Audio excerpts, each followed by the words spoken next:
श्री शिवाय नमस्तुभ्यम हर हर महादेव। देखिए दोस्तों, आज का ये वीडियो बहुत ही ज़्यादा खास होने वाला है।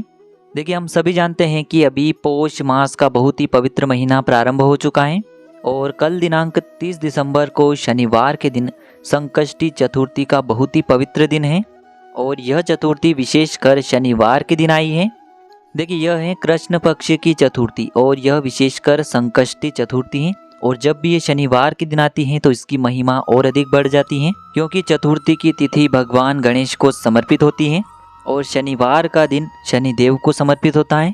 तो गणेश जी और भगवान शनिदेव के निमित्त हमें इस दिन कुछ उपाय करने चाहिए जो हमारे घर में सुख समृद्धि लेकर के आते हैं। हमारे बच्चों के ऊपर यदि किसी भी प्रकार का संकट है, विपदा है, तो वह भी दूर होता है।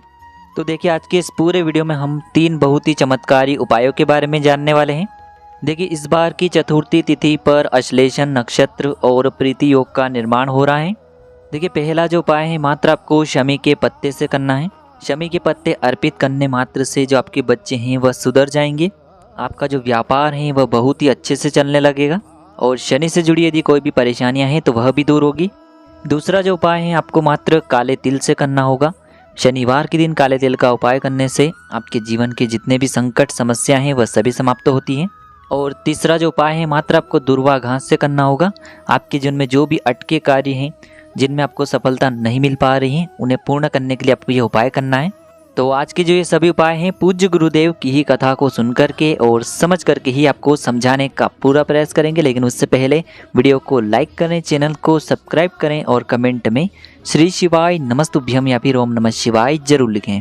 तो चलिए दोस्तों, जान लेते हैं पहले विशेष उपाय के बारे में।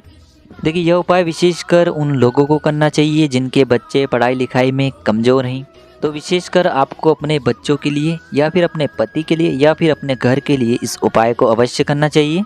देखिए, इस उपाय के लिए सबसे पहले तो आपको 3 शमी के पत्ते लेने होंगे और इसी के साथ में आपको एक तांबे के पात्र के अंदर शुद्ध जल लेना होगा अपने घर से।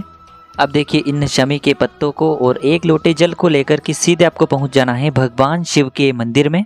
देखिए, सबसे पहले तो आपको भगवान शिव के सामने दक्षिण दिशा में बैठ करके उत्तर दिशा में अपना मुख कर लेना है। अब देखिए, आपके पास हैं 3 शमी पत्र, तो उनमें से जो पहला शमी पत्र है उससे आपको अपना नाम और अपनी गोत्र को बोल करके जो आपके पास तांबे का पात्र है उसी पात्र में आपको पहला शमी पत्र डाल देना है और इस लोटे को आपको समर्पित कर देना है भगवान शिव के शिवलिंग पर श्री शिवाय नमस्तुभ्यम या फिर ओम नमः शिवाय इस मंत्र का जाप करते हुए। देखिए, आपको जल समर्पित करते समय कुंदकेश्वर महादेव का मन में स्मरण करते रहना है। अब देखिए, आपके पास जो दूसरा शमी पत्र है उसे आपको आपके बच्चों की जो भी कामना है या फिर वो पढ़ाई लिखाई में कमज़ोर हैं या फिर आपके पति का जो व्यापार है अच्छे से नहीं चल पाता है, तो उस कामना को करते हुए जो दूसरा शमी पत्र है उसे आपको शिवलिंग पर जलाधारी का जो अंतिम कोना होता है वहाँ पर आपको समर्पित करना है। देखिए, शमी पत्र की डंडी जलाधारी की ओर रहेगी और जो पत्ती वाला भाग है वो आपको शिवलिंग की तरफ रखना है, सामने दिखाया जा रहा है। इस प्रकार से दूसरा शमी पत्र अर्पित कर देना है।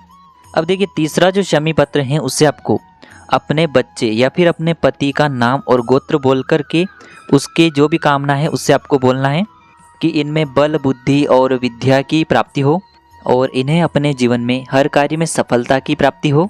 अपनी कामना को करते हुए यह जो तीसरा और अंतिम शमी पत्र है इसे आपको भगवान शिव के शिवलिंग के सीधे तरफ जहाँ गणेश जी का स्थान होता है वहाँ पर आपको इस शमी पत्र को समर्पित कर देना है।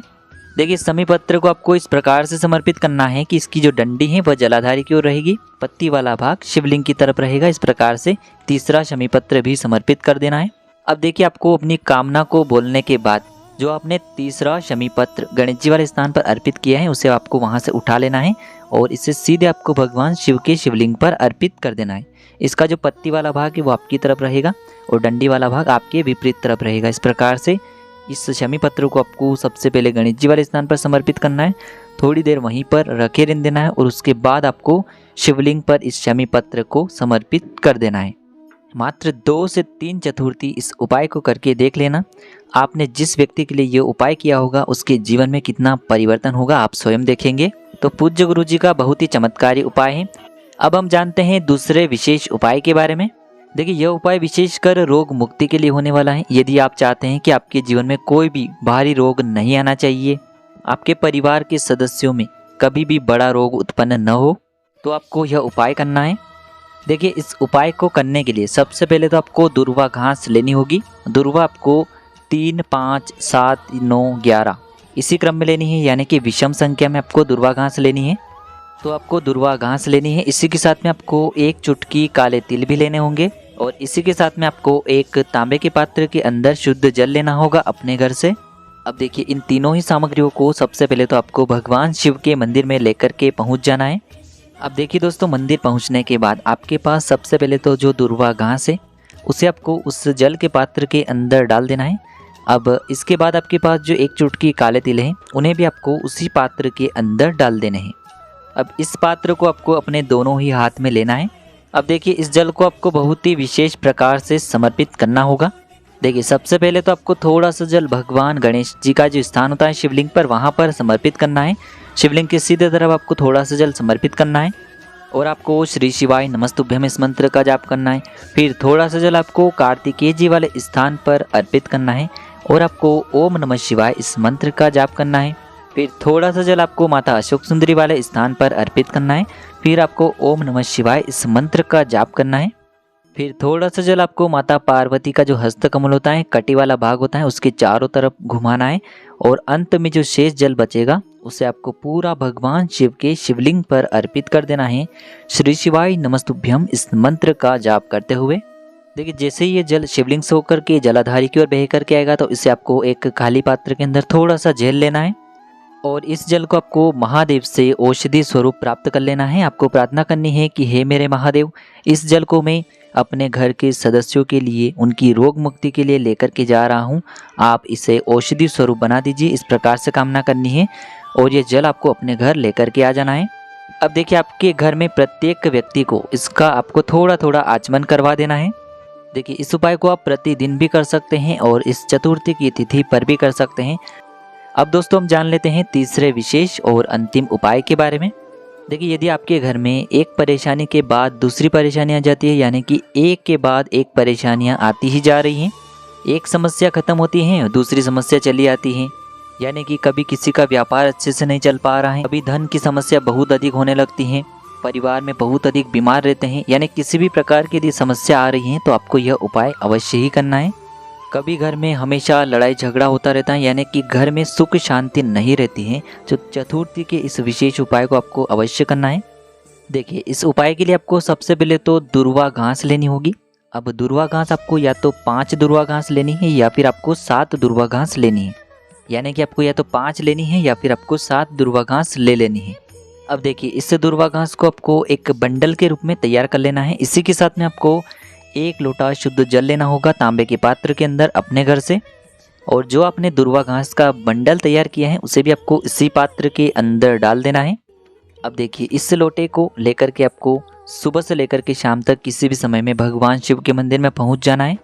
देखिए सबसे पहले तो आपने जो उस पात्र के अंदर दुर्वा घास डाली थी उसे आपको बाहर निकालनी है और इस जल को आपको भगवान शिव के शिवलिंग पर धीरे धीरे अर्पित कर देना है श्री शिवाय नमस्तुभ्यम इस मंत्र का जाप करते हुए।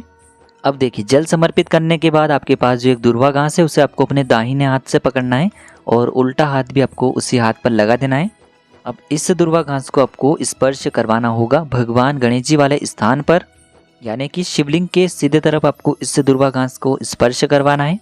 देखिए दुर्वा घास को स्पर्श करवाते समय आपको ओम गण गण पतये नमः इस मंत्र का जाप करना है। अब देखिए इस दुर्वा घास को आपको वहां से उठाना है, फिर आपको वापस से गणेश जी वाले स्थान पर स्पर्श करवाना है और ओम गण गण पतये नमः इस मंत्र का स्मरण करना है।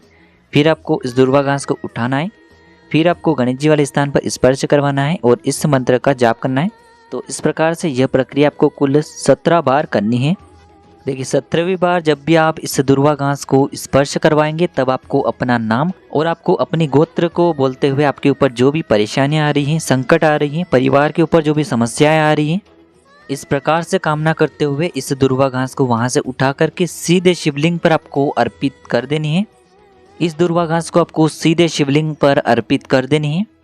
ध्यान रखिए जब भी आप इस दुर्वा घास को शिवलिंग पर अर्पित करेंगे तो इसकी जो डंडी है वो आपकी विपरीत तरफ होगी और इसकी जो पत्ती वाला भाग है वो आपको अपनी तरफ रख देना है। इस प्रकार से अंत में इस दुर्वा घास को समर्पित कर देनी है। जो भी व्यक्ति चतुर्थी के दिन इस उपाय को करता है, विघ्नहर्ता उसके जीवन से सारे संकट, सारी समस्याओं को समाप्त कर देते हैं। तो दोस्तों, इस प्रकार से आज की इस वीडियो में हमने आपको चतुर्थी की तिथि पर किए जाने वाले 3 महा उपाय बताए हैं।